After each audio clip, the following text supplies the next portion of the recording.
Hello mga amigo, mang-spray mi sa mga kamatis karon no. Kamatis na mo roy kini gibira ni sa hilo nga dili mayo. Birada ni si Dagulo. Spray mi diri ron. Mga amigo, mga kamatis gubulak na. Gubulak sa luoy kay siya kay wala sa udlo to. Direkta siya bulak. Nadaot ni siya sa gisprihan sa usan ako kabadi diri nga grabe nga hilo ang isog kayo nga hilo ang gi-spray. Nguni natabo. Gapo na kay sa tagtubo. Oh, di lang patya.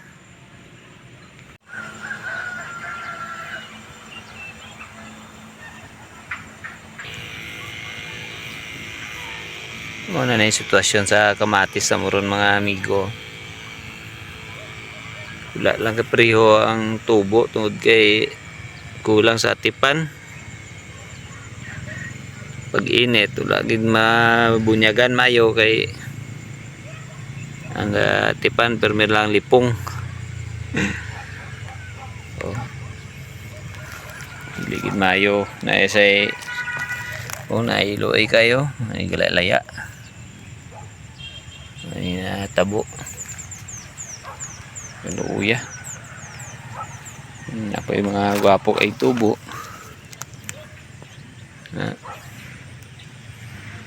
Medyo lapad-lapad yung mga kamatisan mga amigo. Ay spray yung body na ko kaya ko di pa ko ka-spray kay lain pa akong mamatsyag.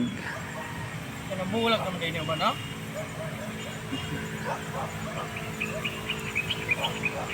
Ngayon mga manog spray na ko kuhan pa ni siya ikan pa ni sa Dalagit Cebu ni. Oh. Shout out sa taga Dalagit be ganaan siya sa Negros nga farmers ni ako ano kita taga Cebu ni gikan.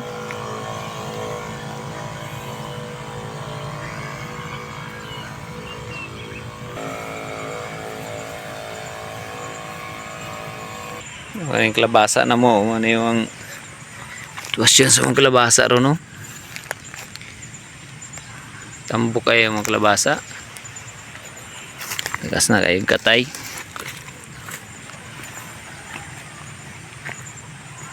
Yung kalabasaan na mo. Apo na kayong tubo sa kalabasa.